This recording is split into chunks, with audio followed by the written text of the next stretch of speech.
Venha ouvir a mensagem que vai te transformar. Canal no alvo, levando a palavra para libertar. Uma voz de fé que move montanhas e acalma o mar. Nosso objetivo é trazer paz e amor ao coração, No alvo, um canal de luz e esperança, pregando a palavra de Deus com confiança, levantando vidas, alcançando corações, transformando almas, seguindo a missão. Vamos lá, pessoal, receba a palavra. Vamos lá, pessoal, vamos mudar vidas. Fala galera do YouTube, tudo bem com você? Vamos a mais um vídeo do pastor Cláudio Duarte, que com certeza vai abençoar e muito a sua vida. Mas antes eu quero expressar para você a alegria que eu tô com a novidade. É isso mesmo, o nosso canal está no WhatsApp, o link está na descrição e no primeiro comentário fixado. Então você pode seguir a gente pelo WhatsApp e lá você vai receber os links em primeira mão para poder assistir os vídeos aqui do canal. Além disso, tem um super desconto que também está na descrição e no comentário fixado para você que é inscrito do canal adquirir o curso da Escola da Palavra de Deus, o curso que vai mudar a história da sua vida. Você que está precisando aí obter resultados através da oração, o link então está na descrição e no primeiro comentário fixado, e você tem um super desconto se for lá falar pelo WhatsApp, vai ter um desconto exclusivo, tá bom? Bora então para esse vídeo que vai mudar a sua vida. Muito obrigado por estar aqui, não se esqueça, deixa o like, compartilha, comenta e se inscreve. Bora pro vídeo. Bom, já faz um tempo que eu tenho ministrado uma série de mensagens aos domingos, chamado, o que eu intitulei, Ingredientes da Vida. Coisas que são importantíssimas, fundamentais, para que possamos conduzir a nossa vida. Eu tenho procurado mostrar às pessoas que Deus deixou, no início do Gênesis, os códigos, os princípios, que se obedecermos, podemos conduzir a nossa vida de uma forma extraordinária. A Bíblia é um livro que precisamos ler diariamente, porque todas as vezes que lemos, há uma mensagem diferente, ela é viva e ela se adequa, ela se adapta, ela fala conosco. Mas quando o assunto é vida na terra, 2 capítulos apenas, se forem lidos e entendidos com maestria, darão a você um nível de vida nessa terra extraordinário. Só 2, pastor. Nossa, só 2. Eu não estou falando de salvação, eu estou falando de vida terrena. Às vezes focamos demais no reino de Deus e esquecemos que Jesus, quando ensina seus discípulos a orar, a chamada é oposta. Na oração do Pai Nosso não é eu vou para o teu reino, é que venha o teu reino. Na oração do Pai Nosso, o que Jesus está dizendo para seus discípulos é o seguinte: antes de você irem para os céus, traga a organização do céu para a sua vida, para os seus negócios, para a sua família. Por isso ele diz: seja feita a sua vontade, assim na terra, como ela é feita no céu. É lógico que nós nunca vamos conseguir fazer com que a vontade de Deus, ou a organização de Deus, se estabeleça no mundo inteiro, simultaneamente, a não ser quando vier o que é perfeito, quando Jesus voltar. Antes disso, o que eu posso fazer é trazer essa organização para a minha vida particular, para o ambiente coletivo, talvez um micro ou um médio ambiente coletivo, onde eu consiga trazer a organização do céu, a obediência do céu, a alegria do céu, a ordem do céu, e aí então minha família começa a viver um pedaço do céu. Meu casamento começa a viver um pedaço do céu. Meus negócios começam a ver um pedaço do céu. E a minha vida começa a ser vista, avaliada, como uma prévia de alguém que está montando toda uma estrutura aqui para um dia morar no céu. Não faz sentido algum alguém que serve a Deus, que pretende obedecê-lo, viver uma vida tão desajustada, tão desregrada. Precisamos desmistificar essas duas extremidades, da riqueza e da miséria. Precisamos chamar as pessoas para o equilíbrio, desmistificar essa visão de que se eu tenho dinheiro, eu não posso ter Deus, e para eu ter Deus, eu não posso ter dinheiro. Amadurecer e entender que não há vida, que não há um entendimento maduro de alguém que acredita que uma sociedade consiga se estabelecer de forma sólida e concreta, sem desnível social. Isso é impossível. O desnível social é algo que faz parte da composição da sociedade. Vamos imaginar que estivéssemos num ambiente onde estamos dizendo que todo mundo que recebe Jesus vai ficar milionário. Eu pergunto a você, seu pneu fura, cadê o borracheiro? Está onde? Está em Dubai. A menina que faz o lanche no McDonald's está nadando com tubarões em Cancún.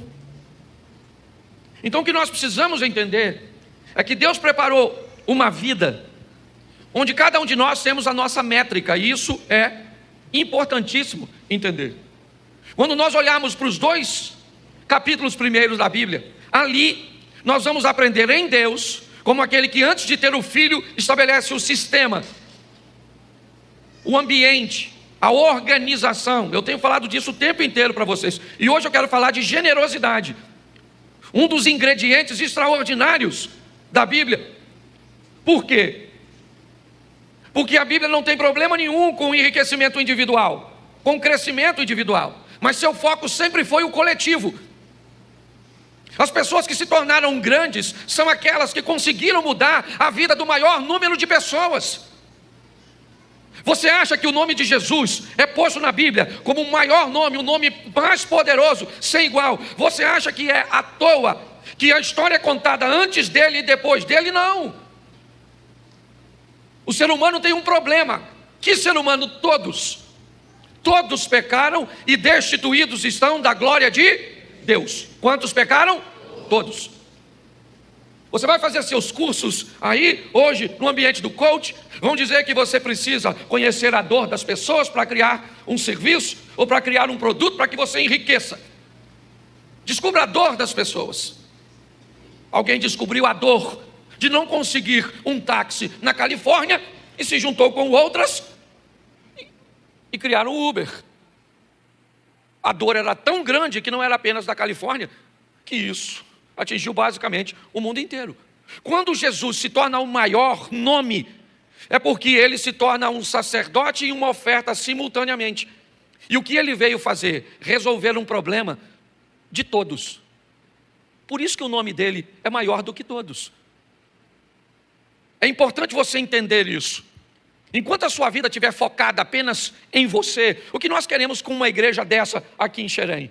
O que nós queremos com o projeto Recomeçar? Mudar a vida do maior número de pessoas. Fazer com que pessoas recomecem de uma forma assertiva. Muitos daqueles que trabalham para que isso aconteça têm sua vida totalmente organizada e poderia estar quietinho dentro da sua casa, satisfeito, porque aprendeu a lidar com as escolhas, com o livre-arbítrio. Todos aqueles que gerenciam bem sua vida, eles amam o livre-arbítrio. Mas todos aqueles que gerenciam mal sua vida, acham que Deus deveria agir de outra forma. Mas são suas escolhas. E dentre elas eu falei sobre tantas coisas, mas hoje eu quero falar rapidinho. Esse culto, né? Ele tem que terminar aqui 7h15. Então, rapidinho para você entender. Generosidade é o tema. Pastor, o que é ser generoso? Eu fiz uma coisa bem simples, vocês sabem como eu sou. Ser generoso é conseguir obter prazer através da vantagem do outro. O generoso é aquele que ele fica feliz, ele se alimenta de ver o outro bem, de oferecer ao outro uma vantagem, de ver o outro feliz. Quando? Sempre.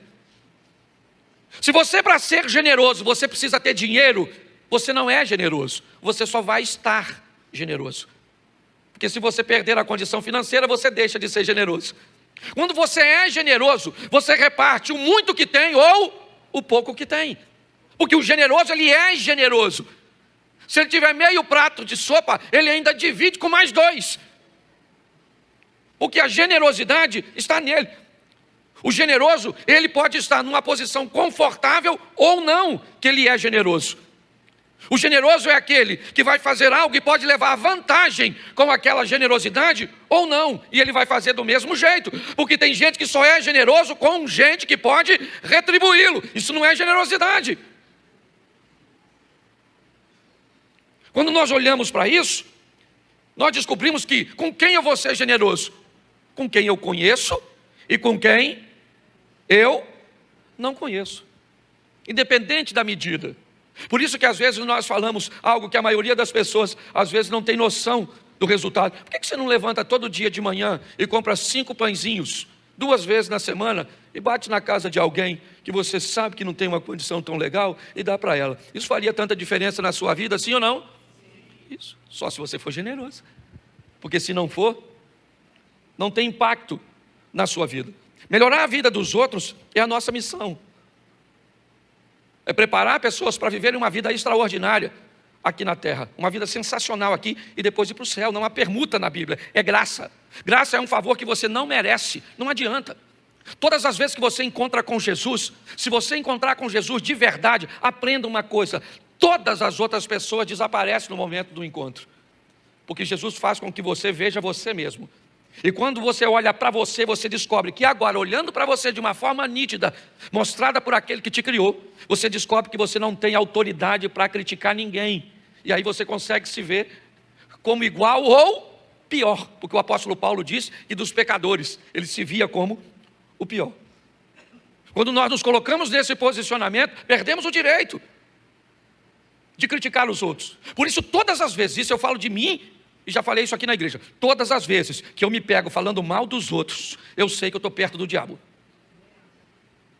Todas as vezes que eu me vejo falando bem dos outros, eu sei que eu estou perto de Deus. Se eu estou falando bem dos outros, ah, pastor, mas tem muita gente ruim. Aliás, eu tenho descoberto que não tem gente ruim, não. E nem errada. Todo mundo é certo, só pode estar no lugar errado. Todas as pessoas me parece que têm o seu lugar na sua vida. Talvez não tão perto. Talvez não tão na tua intimidade. Eu tenho descoberto isso, eu nunca parei para pensar. A gente chega com a vida, 50, 60 anos, alguém diz assim: ah, eu tenho poucos amigos. Eu não concordo não, de um tempo para cá eu parei a pensar nisso. Como é que você vive 50 anos e tem um amigo só? Tu é ruim pra caramba. Um cara com 50 anos, ele tem que ter pelo menos de 10 a 15 amigos. Pode não ser no mesmo nível. É isso que é legal, senão você coloca a pessoa no lugar errado. Eu tenho amigo que viaja comigo. Gente boa para viajar. Para ir na minha casa não vai nada. Eu tenho amigo que vai na minha casa, mas não viaja comigo. A mulher é preguiçosa. A mulher dele não divide o serviço com a minha quando vai viajar. Entendeu? Não quer rachar a despesa. Eu tenho amigo que eu conto meu segredo, mas não empresto dinheiro. Eu tenho amigo que eu empresto dinheiro, mas segredo. Mas de jeito nenhum. Porque conta para todo mundo. E aí eu descobri que todo mundo cabe, é só achar a gaveta. É só achar o ambiente. Por isso que nós estamos tão doentes, que ninguém quer se relacionar mais com gente. Bicho agora. Eu tenho repetido isso o tempo inteiro. Bicho, tem gente criando bicho pior. Botamos o nome de gente em bicho. A moça falou comigo, o Antônio. Eu falei, Antônio? Quem é o Antônio? Ela falou, meu cão. Eu falei, seu cachorro chama Antônio? Eu falei, gente. Ela falou, pastor, o senhor não está entendendo. Meu cachorro só falta... Meu cachorro parece... Aí eu falei para ela, Rocha, desculpa com todo respeito, seu cachorro não parece gente. E provavelmente ele sabe que não é gente.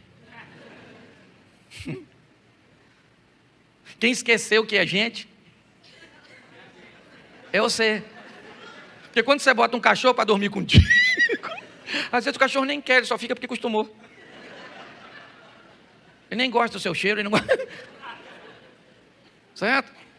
Ou seja, não é o bicho que está aparecendo com gente, é a gente que está aparecendo com bicho. E Jesus está para voltar. Se é que não já voltou e deixou a gente. Cuidado que você pode estar rindo de você. Não, é importante você entender isso. Certo? Eu brinco que de gato eu não gosto. Eu respeito quem gosta de gato, porque gato não gosta da gente. Não gosta, não. Fala sério. O carinho que o gato faz no pé da mesa, ele faz na sua canela.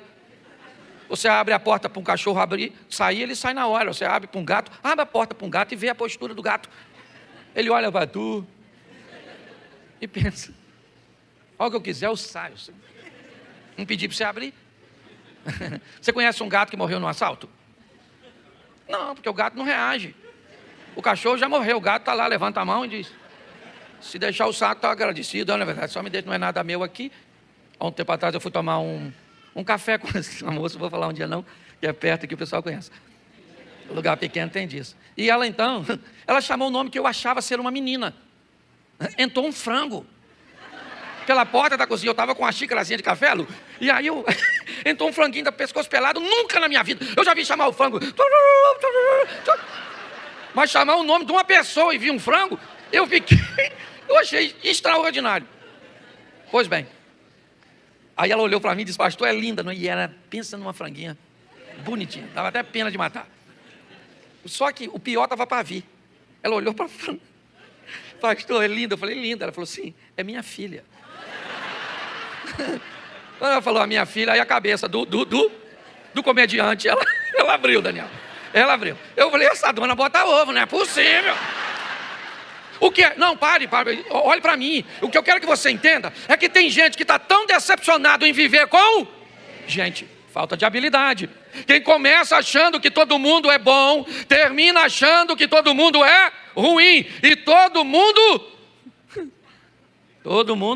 cabe na sua vida. É só você saber o nível. Os mais próximos, médio, distante, a turma do sol, o buraco negro. Você está entendendo? Tem gente que vai ficar bem distante, mas cabe.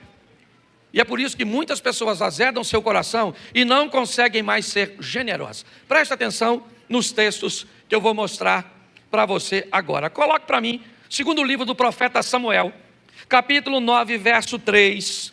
Olha a posição que esse camarada toma, que eu acho que vale a pena.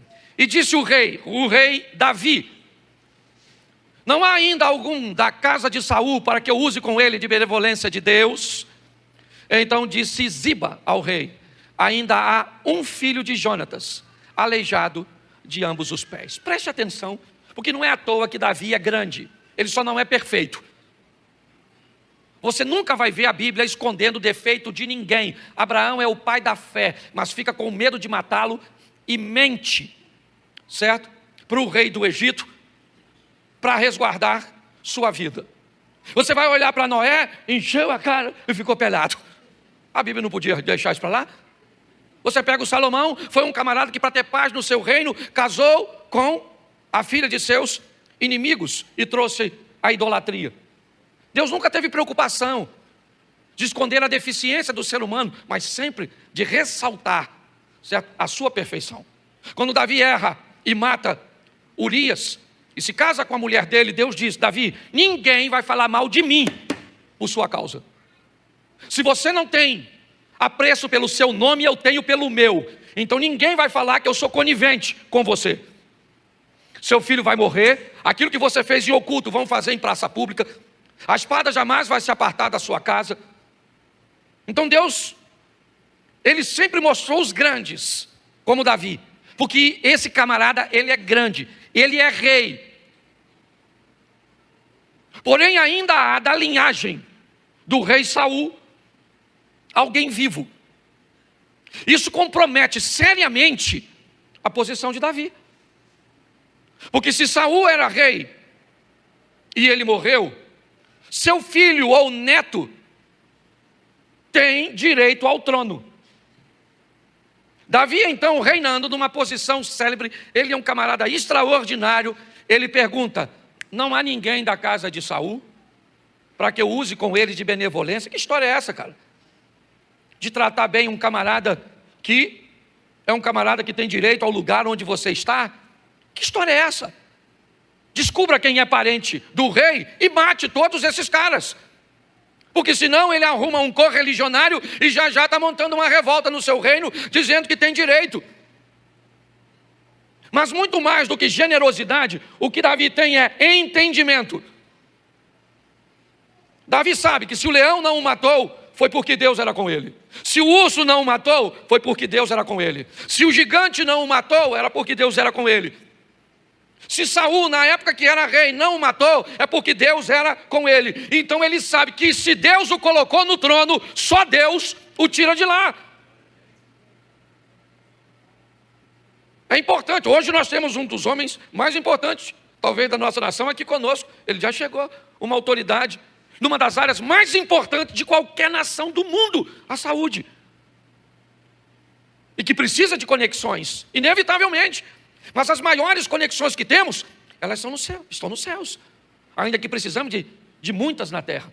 Davi, o que ele está dizendo aqui é: eu vou achar alguém da casa de Saul, e vou pegar esse indivíduo da casa de Saul, e vou trazê-lo para comer na minha mesa, ao invés de matá-lo, eu vou abençoar. Esse cara tem que ser grande. Todas as vezes que você vê alguém pequeno, ele pode estar numa posição alta, mas se ele segurar alguém para que esse alguém não cresça, ele também tem que estar embaixo para segurar. Uma das maiores virtudes de alguém que é grande é gostar de ver as pessoas que estão ao seu redor crescer. Essa é a grande verdade. Davi olha e ele diz: tem alguém? E aí alguém diz. Provavelmente quem está dizendo talvez pense até que Davi vai matá-lo. Mas quando ele diz: olha, ainda tem um rapaz que durante a fuga, na morte de Saul e de Jonatas, para não morrer, a mulher que cuidava dele sai correndo com o garoto. E ela tropeça, o menino cai no chão. E ele então sofre um acidente e fica paralisado. O nome dele é Mefibosete. Ele é neto de Saul, filho de Jonatas. Mas presta atenção o que Davi diz. Ainda há, não, volta lá. Não há, é uma pergunta, não há ainda algum da casa de Saul para que eu use com ele de benevolência de quem? De Davi? Não, de Deus. Davi é alguém que está numa posição extraordinária, mas ainda consegue dar uma olhada para quem não está. É muito importante nós entendermos isso. O generoso, ele é generoso em todos os ambientes. Se você, para ser fiel, você precisa ficar rico primeiro, isso não é fidelidade. Se para você fazer o bem para alguém, você precisa que esse alguém te faça o bem primeiro, isso só significa que você só consegue viver por reciprocidade, dando àquele que te dá. Eu nunca vi uma das frases mais ignorantes que eu já vi na minha vida, né? É a frase de alguns carros: a minha educação depende... Nunca minha educação pode depender da sua. Nunca minha fidelidade pode depender da sua. Não, que história é essa? Todas as vezes que alguém faz o mal a você e você se torna uma pessoa má, esse alguém não é seu inimigo, ele é seu discipulador. Essa é a grande verdade. Nós precisamos sobreviver a tudo isso. O avô desse garoto aqui, tentou matar Davi 2 vezes, perseguiu Davi. Foi uma situação extremamente difícil. Davi assume o trono, se estabelece, conquista, se fortalece, enriquece, monta a sua estrutura e diz: há ainda alguém da casa de Saul para que eu possa ser generoso para com ele? E se você ler essa história um pouquinho mais à frente, vai ver que Mefibosete pôde provar da generosidade, um homem grande, forte, poderoso e valente, mas sensível, que ouvia a voz de Deus. Que essa seja a nossa vida. Posso ouvir um amém? Amém. Vamos lá? Neemias capítulo 1, verso 4. Neemias 1, 4. E sucedeu que, ouvindo eu essas palavras, assentei-me, chorei e lamentei por alguns dias. Estive jejuando e orando perante o Deus dos céus. Verso 5. E disse: Senhor, Deus do céu, Deus grande e terrível, que guarda o conserto e a benignidade para com aqueles que te amam e guardam os teus mandamentos. Estejam, pois, atentos os teus ouvidos e os teus olhos abertos para ouvir a oração de teu servo, que hoje faço perante ti, de dia e de noite, pelos filhos de Israel. Preste atenção. Neemias, o copeiro de Artaxerxes, o rei da Pérsia, o segundo maior império que já governou a terra, perdendo apenas para o babilônico de Nabucodonosor. Foi esse império que o destituiu. Quando nós olhamos para esse ambiente, nós descobrimos algo extraordinário. Quem é Neemias? Ele é o copeiro, um conselheiro, alguém muito próximo do rei. E nesse ambiente, ele tem todas as vantagens possíveis. Mas quando chega alguém vindo de Jerusalém, ele pergunta: como é que estão as coisas lá? Ele disse: olha, lá as coisas não estão boas, Neemias.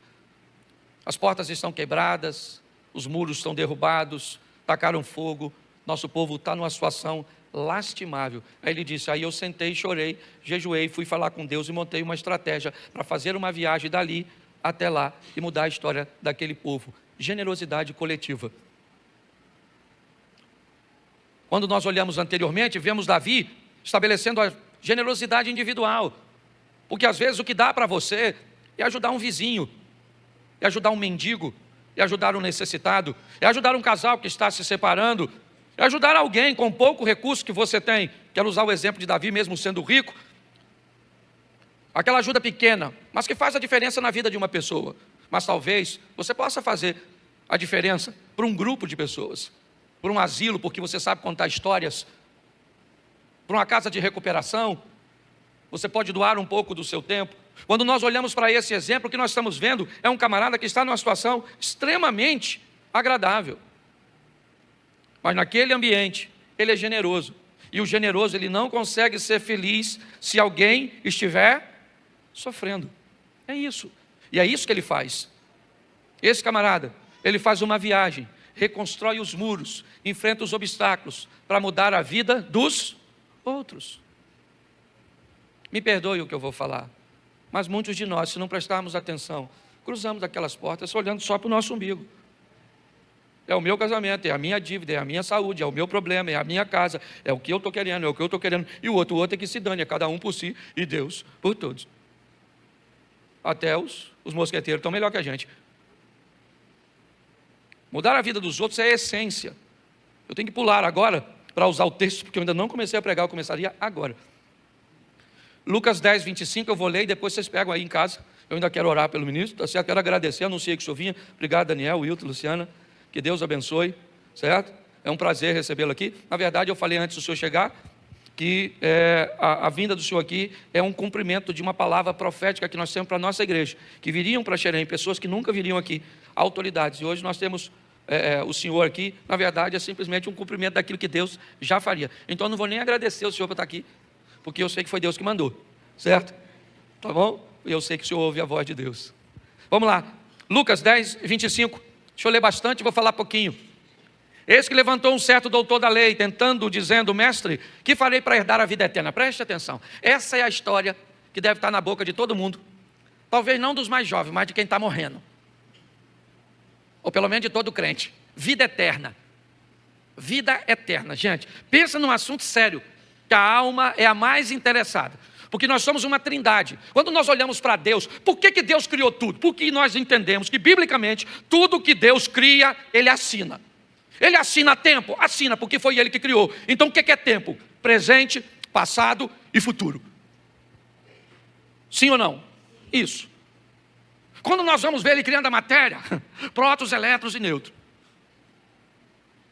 Quando nós vamos ver os estados, sólido, líquido e gasoso. Quando nós vamos ver a música, vamos ver ritmo, tudo que você vai ver Deus assinando. E quando Ele fez você, Ele fez corpo, alma e espírito. Tem duas coisas, você não precisa se preocupar.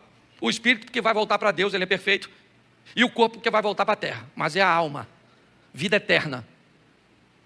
Não tem nada mais importante que isso. Por isso que a Bíblia começa dizendo, no princípio cria Deus céus e terra. Céus e terra, porque céu sempre primeiro, terra depois. A terra é importante sim ou não? Sim ou não? Porque se não cuidar dela, ela acaba. Mas o céu sempre vem primeiro. Quando você se envolve no humanismo, principalmente ateísta, muda o jogo. Você até se preocupa com o céu. Mas é primeiro, no princípio criou Deus, terra e céu. É a opinião dos outros que vale, é o posicionamento dos outros que vale. É assim que funciona. Esse camarada, me parece que há uma reunião. Está todo mundo sentadinho. Quando esse doutor da lei se levantou para interpelar Jesus sobre o assunto vida eterna.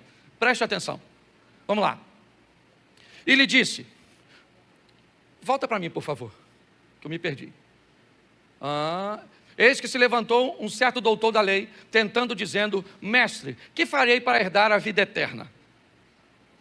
Disse-lhe, olha só, e ele lhe disse, que está escrito na lei e como leis? Preste atenção, Jesus, além de não responder o que o cara perguntou, ainda pergunta, em cima da pergunta do cara. O que ele está perguntando? O que você sabe sobre vida eterna? E como é que se lê? Aí ele vai dizer o que ele sabe. Respondendo ele, disse: amarás ao Senhor teu Deus de todo o teu coração, de toda a tua alma, e de todas as tuas forças, e de todo o seu entendimento, e ao teu próximo como a ti. Isso, ele sabe, sim. Todas as vezes que você pergunta algo a alguém, provavelmente 3 finalidades você tem, principalmente básicas. Primeiro, você pergunta porque você não sabe, e você indaga a pessoa porque quer trazer o conhecimento dela para você. Segundo, você pergunta para comparar se o que você sabe está certo e quer mais uma fonte de avaliação. Ou terceiro, você quer envergonhar o indivíduo tendo a expectativa de que ele não saiba responder. Quando Jesus volta para ele, ele responde exatamente: vamos amar de todas as forças e ao próximo. Vamos ver o que Jesus disse. E disse-lhe Jesus: respondeste bem, faze isso e viverá. Jesus disse: rapaz, você está me perguntando algo que você já sabe. Esse dia uma mulher veio aqui falar comigo: pastor, meu marido me bateu, o que eu faço? Eu falei: não sei. Ela falou: o senhor não acha que eu devo denunciá-lo? Eu falei: eu não acho nada. Pô, pastor, mas ele bateu em mim. Bateu. Denuncio ou não denuncio? Não sei. Porque o que ela queria? Denunciar sim ou não? Claro que queria. Ela só queria que eu dissesse para ela denunciar, que ela denunciava, e quando o marido fosse falar com ela, ela ia falar o quê? O pastor mandou denunciar, eu nem queria. Aí, sabe quem ia estar pregando aqui? Uzia. Porque eu morri. Aqui, ó. O que isso aqui demonstra? Que a maioria de nós já sabe o que precisa ser. Jesus disse para ele: cara, você acabou de me dizer, de me responder exatamente o que você me perguntou. Então Jesus diz: já que você sabe, vai e põe em... Porque uma coisa é saber. Mulheres, sede submissa aos vossos maridos. Sabe disso? Nem emudeceu? Deixa eu trocar a pergunta para os homens. Homens, amai as vossas esposas como Cristo amou a igreja. Tu ama, miserável? Filho, honre seu. O filho honra. Todo mundo sabe o que precisa ser, mas ninguém faz. É isso que a conversa aqui é essa. Só que o assunto é mais profundo que a vida eterna. Mas a regra é a mesma para a vida aqui na terra. Presta atenção. Jesus falou: vai lá e faz isso, que você viverá. Beleza, vamos embora? Ele, porém, querendo justificar-se a si mesmo, disse: quem é o meu? Pensa numa pessoa difícil de você identificar. O seu próximo. Por quê? Porque ele é todo mundo. Não tem seleção para próximo. Próximo é todo aquele que cruza seu caminho precisando de ajuda, de você. Ô, gente, pasme você, 99% das pessoas que me pedem ajuda não tem nada a ver com coisa material. Sabe o que eles querem? Nós temos um grupo de oração aqui, ó. E eu que não boto tudo, porque todo dia eu recebo assim, mas é assim, ó. Hoje eu botei 2 de manhã no aeroporto, a gente chega e fala: o que você quer, meu filho? Quero só oração, uma bênção. Porque é isso que o povo quer. E você não pode ajudar? É porque não é sua prioridade. Essa é a grande verdade. O que Jesus está dizendo, né, agora para ele, ou melhor, volta lá nele. Ele pergunta: quem é o meu próximo? Como se ele tivesse. Aí Jesus vai contar a história que eu quero terminar com ela. Vamos lá? Respondendo Jesus diz: descia um homem de Jerusalém para Jericó e caiu na mão dos salteadores, os quais o despojaram, espancando, se retiraram, deixando meio morto. Preste atenção. Imagine que Jerusalém é Petrópolis e esse cara está indo para a refinaria Reduc. Ok? Só para você entender a nível geográfico o que é Jerusalém. Por isso que todas as vezes que você vê Jerusalém, ou alguém está subindo ou está descendo. O texto está dizendo, né, que um indivíduo, ele desce, ele está vindo de Jerusalém, ou seja, de Petrópolis para Caxias, certo? No caminho, aí, ele encontra os salteadores, tá certo? Que o espancam e deixam ele meio morto, só para você entender. Então está lá o cara meio morto, jogado. Vamos ver o que acontece que Jesus quer transmitir. Ocasionalmente, preste atenção, em algumas traduções Jesus está dizendo que quase sempre um cara vai passar por ali. Esse camarada é um sacerdote. Ele também está descendo. Provavelmente é mais ou menos como aquelas cidades, e para morar é muito caro, e você usa uma cidade próxima como moradia. É mais ou menos Jerusalém e Jericó.